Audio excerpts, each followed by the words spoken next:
IMDb est une base de données en ligne regroupant des informations sur tous les films qui sortent et qui sont sortis. En plus de ces données, IMDb propose également aux internautes de noter le film. Le site attribue alors la moyenne de ses notes au film. On s'intéresse ici aux films ayant reçu plus de 2000 votes pour des soucis de représentativité.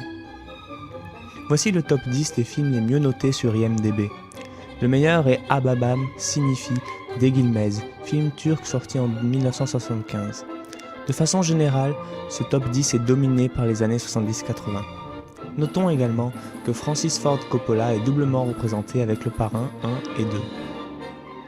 Lorsqu'on s'intéresse à la répartition des notes, on s'aperçoit qu'elles sont très largement regroupées autour de 6 ou 7 sur 10. On se pose donc la question de savoir s'il pourrait y avoir un moyen de prédire ces notes à partir des données des films contenus sur IMDb.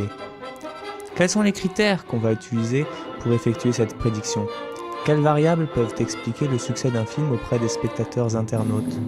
Tout d'abord, l'année de sortie, le réalisateur, les acteurs, le genre, les mots-clés associés au film, par exemple la trahison, le kidnapping, les gangsters, l'amitié. Si le film est en couleur ou en noir et blanc. Et enfin, le pays de production. Pour la plupart de ces critères, on peut utiliser simplement des variables indicatrices, qui valent 1 si le film est une comédie et 0 sinon, par exemple. Mais comment évaluer la qualité d'un réalisateur ou d'un acteur ? Pour cela, on va utiliser des moyennes mobiles. Prenons l'exemple du réalisateur Sergio Leone. Pour Il était une fois dans l'Ouest, on lui attribue la note moyenne des 3 derniers films. De même pour ses 2 films suivants. On utilise également une variable indicatrice qui vaut 1 lorsque la moyenne mobile n'existe pas encore, donc que le réalisateur est encore inexpérimenté ou débutant. Ce système de moyenne mobile a l'avantage de prendre en compte les dynamiques dans la carrière des acteurs et des réalisateurs.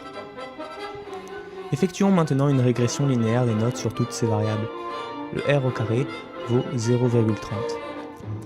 Observons les coefficients estimés devant les variables indicatrices. Voici les plus élevés en valeur absolue.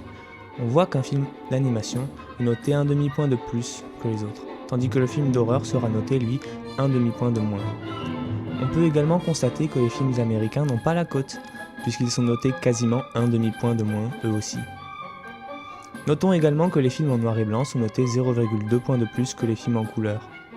Si on considère maintenant les coefficients devant les variables relatives à la qualité des réalisateurs et des acteurs, on constate, comme on pouvait s'y attendre, que ce sont les réalisateurs et les acteurs en première position au générique qui ont le plus grand impact sur la note, cette influence étant équivalente. Voici les 10 films avec la note prédite la plus élevée. Notons que ces prédictions ne se font que sur les films d'après 2006. Mention spéciale au film Le vent se lève de Miyazaki, qui est à la première place de notre algorithme de prédiction.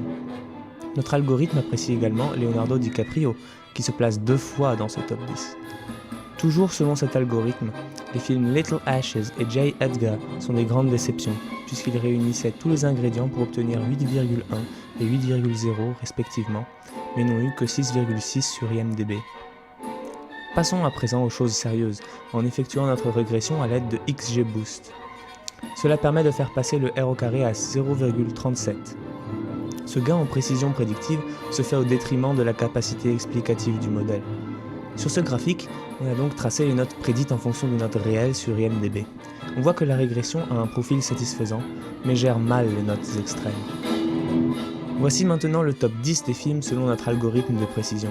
La palme revient cette fois à Unaipul Oruvan de Chakri Toleti, film indien de 2009.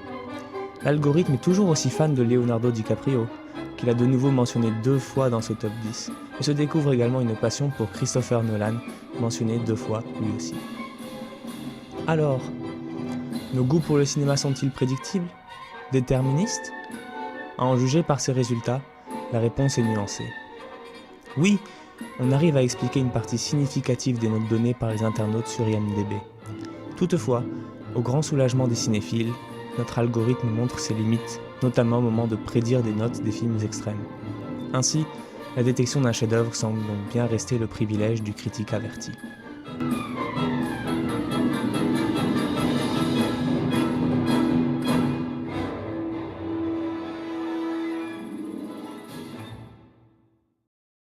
Created using Powtoon.